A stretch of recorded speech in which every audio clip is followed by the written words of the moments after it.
जय भीम दोस्तों चूंकि मैंने बहुजन समाज पार्टी में बहुत लंबे समय तक काम किया है, इसलिए चंद शब्दों में पूरी बात नहीं हो पाती है, तो मैं एक वाकया और आपको बताना चाहूँगी। बिहार के बक्सर जिला बक्सर विधानसभा में मान्यवर कांशीराम को उम्र के हिसाब से थैली देने का एक कार्यक्रम की शुरुआत की गई थी। जब मान्यवर साहब बिहार आए थे और उन्होंने आराम के दौरान यह बात कही थी कि क्या कोई ऐसा कार्यक्रम चला पाएगा जो मेरे उम्र के हिसाब से थैली दे पाएगा। तो वहाँ पर श्री गणपति मंडल जी, जो बिहार के उस समय उपाध्यक्ष हुआ करते थे, उन्होंने कहा था कि साहब मैं प्रोग्राम लूँगा। बिहार में पहला प्रोग्राम दोस्तों बक्सर में हुआ था। ये मान्यवर साहब को उम्र के हिसाब से थैली देने का प्रोग्राम। ये प्रोग्राम जो और भी अन्य प्रदेशों में चल रहा था, लेकिन बिहार में बक्सर से शुरुआत हुई। और उस समय मान्यवर कांशीराम साहब ने मुझे बक्सर में विधानसभा में कार्य करने का भार सौंप चुके थे।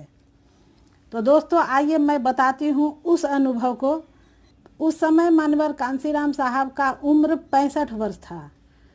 कैसे 65,000 की थैली हम लोगों ने इकट्ठा की।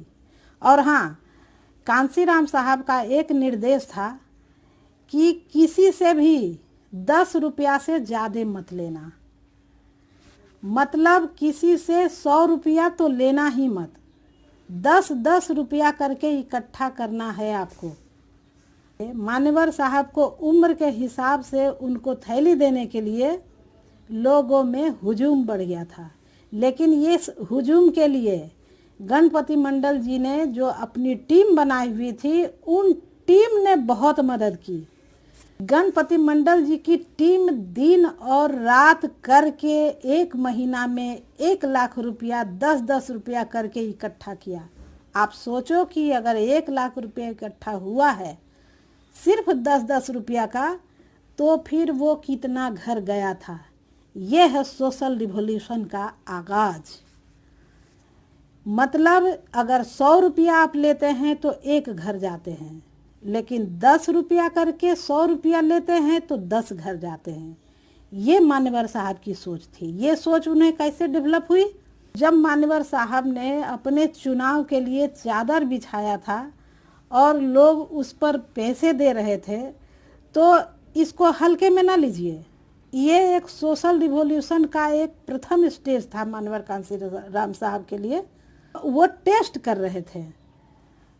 उन्होंने जब चादर बिछा दिया और कहा कि मैं लोकसभा प्रत्याशी हूँ, मुझे पैसे चाहिए नॉमिनेशन के लिए, जितने व्यक्ति ने नोट दिया कांशीराम साहब ने उसे डायरी में लिखा। जितने पैसे की जरूरत थी उससे ज़्यादा पैसा उनको कम समय में ही मिल गया। जब कांशीराम साहब इलेक्शन लड़े और जब उन्होंने वोट देखा तो उसका प्रतिशत 5 गुना था दोस्तों। मतलब एक घर का मान लीजिए 5 वोट है, वो 5 वोट एक घर का मान्यवर साहब को मिला।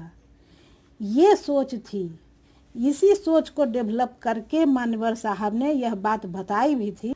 वो बक्सर में थैली वाला प्रोग्राम शुरू करवाया। जब यह प्रोग्राम हुआ था तो साहब ने पूछा कि कितना रुपया इकट्ठा हुआ, तो गणपति मंडल जी ने बताया कि साहब 1 लाख से ज़्यादा हुआ है, तुम मुझे 65,000 दे दो, बाकी तुम कार्यक्रम के लिए खर्च में इसको ऐड कर देना। और जब इलेक्शन लड़े गणपति मंडल जी, तो मान्यवर साहब ने 1 लाख रुपया गणपति मंडल को दिया था चुनाव लड़ने के लिए। ये मान्यवर साहब की सोच अगर आज भी बसपा में जिंदा है तो केंद्र में सरकार बनाने में कोई प्रॉब्लम नहीं होगा।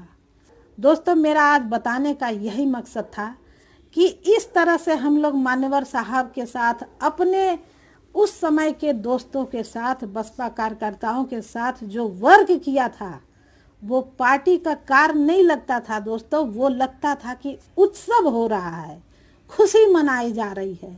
किसी एक दूसरे में द्वेष की भावना नहीं थी। सब लोग 6 बजे से घर से निकल जाते थे 10-10 रुपया के लिए, क्योंकि देखिए देहातों में वो कटनी का समय होता है, रोपनी का समय होता है, तो सवेरे हम लोग 5 से 6 बजे निकल जाते थे भूखे प्यासे। 4 व्हीलर मतलब जीप थी, उसी में बैठ करके हम लोग चले जाते गांव से गांव, गांव से गांव। और मैं एक बात बताऊं, क्या पता आपको मिला है या नहीं, लेकिन मुझे और हमारी टीम को दूध और दही बहुत मिला दोस्तों। दूध और दही, गांव में जाते थे ना तो दूध और दही से बहुत स्वागत होता था दोस्तों। बहुत दूध और दही से बक्सर वाले ने स्वागत किया है, इसलिए इस वीडियो के माध्यम से मैं बक्सर वाले का सब धन्यवाद करती हूँ, जिन्होंने हमें किसी प्रकार की कोई तकलीफ नहीं दी। और मानवर साहब का इस तरह का सामाजिक मूवमेंट आज भी बसपा में जिंदा होना चाहिए और आज भी कार्यकर्ताओं को इस तरह से कार्य करने चाहिए। तो बसपा जिंदाबाद हमेशा था और हमेशा रहेगा दोस्तों। भारतीय संविधान हम सभी के लिए बहुत सम्मानजनक ग्रंथ है।